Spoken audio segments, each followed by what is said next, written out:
ধরুন আপনি কোনো একটা জিনিস লাইফে প্রথমবারের মতো বানিয়েছেন আর আপনি চাচ্ছেন সেটাকে দ্বিগুণভাবে এনজয় করতে, তাহলে আপনাকে কি করতে হবে?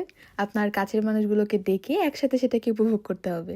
তো ঠিক তেমনই ছোট্ট একটা গেট টুগেদার অ্যান্ড ছোটোখাটো রান্নাবান্না নিয়ে আজকে পুরো ভিডিওটা। আসুন ভিডিওটা এনজয় করা যাক। তো সুন্দর ওয়েদার, বাট একটু পরেই মেঘলা হয়ে যায়। তো ওয়েদার দেখে মনে হচ্ছিল কেন না একটু ভুনা খিচুড়ি হয়ে যাক। তো ভুনা খিচুড়ি যেহেতু আমি প্রথমবার ট্রাই করছি বা বানিয়েছি, তো আমি চাচ্ছিলাম না এটা একা একা খেতে দুজনে, চাচ্ছিলাম প্রিয় মানুষদের নিয়ে একসাথে বসে খাই। ইউকেতে যে যার লাইফ নিয়ে সবাই ব্যস্ত, তো আমি ও বাসায় আসার সাথে সাথে বললাম ভাইয়াকে কল দাও, দিয়ে বলো যে যদি ফ্রি থাকে তাহলে কালকে এসে আমরা একসাথে নাস্তা করি। তো যেই ভাবা সেই কাজ, ও ফোন দিল। আমি যখন কনফার্ম হলাম যে না তারা আসবে, তো আমি টুকটাক বাসার ক্লিনিং করলাম। পরিবার থেকে এত দূরে এসে যখন শুনি যে বাসায় কেউ আসছে, তো আমার ঈদ লাগে। তো ঈদের মতো করে আমি জাস্ট সবকিছু করছিলাম, আমি আগে থেকে সবকিছু প্রিপেয়ার করে রাখছিলাম। এটা ছিল দাওয়াতের আগের দিনের ফুটেজ। তো আমি সবকিছু ক্লিন করে একটু টায়ার্ড হয়ে যাই, একটু এনার্জি নিয়ে নিলাম, খাওয়াই হচ্ছে আমার energy. And then quickly dinner ready করলাম। ওদিন আসলে অনেক কিছু রান্নাবান্না করার পরে আমার নিজেদের জন্য অত কিছু রান্না করতে ইচ্ছা করছিল, জাস্ট একটু ভর্তা, চিংড়ি মাছ। অ্যান্ড দেন পরদিন সকাল ভোরবেলা উঠে বাকি প্রিপারেশন সব কিছু করা স্টার্ট করে দেই। সাথে যেহেতু ভুনা খিচুড়ি, তো খিচুড়িটাই মেইন, ওইটা রান্না করা শুরু করি। ফার্স্টে দেখে মনে হচ্ছে হয়তো বা আমি বুটের ডাল দিয়ে গরুর মাংস রান্না করছি, বাট যেহেতু ডালটা আমি আগে থেকে ভিজিয়ে রাখিনি, তাই আমি মাংসের সাথে দিয়ে দিয়েছিলাম।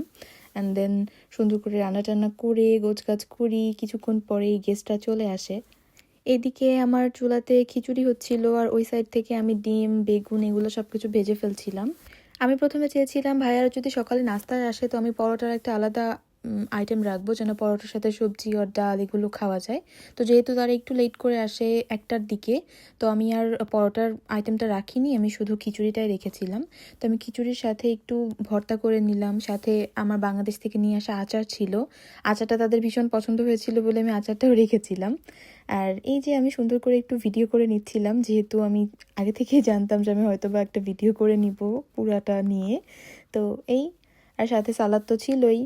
আর তার সাথে আমি ডেজার্ট হিসেবে ফালুদাও করেছিলাম। এখানে আইসক্রিম দেওয়ার আগে জাস্ট ফালুদার সাথে যখন ফ্রুটসগুলো মিক্স করি, অ্যান্ড দেন ভাবি আমাকে বলছিল যেহেতু তুমি ভিডিও করো তো আসো আমরা এইভাবে সুন্দর করে ভিডিও নেই। তো এই আইডিয়াগুলো ভাবির ছিল।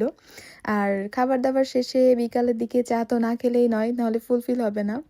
আর এরপরে ভাবিরা চলে যাওয়ার অনেক পরে যখন আমাদের বিকালে একটু ক্ষুধা লাগে, যেহেতু ওই দিন আমার হাজব্যান্ডের ছুটি ছিল, তো আমরা জাস্ট একটু বিকালে হালকা নাস্তা করে নিই। আর তারপরে আমি আরেকটা কফি নিয়ে বসে বসে নাওয়াডেজ আমার সবচেয়ে পছন্দের ড্রামা দেখছিলাম। এটা মেইনলি একটা টার্কিশ ড্রামা, সুলতান সুলেমান। আপনারা হয়তো বা অনেকে শেষও করে ফেলেছেন।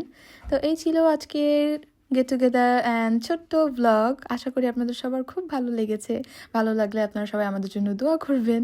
আল্লাহ হাফেজ।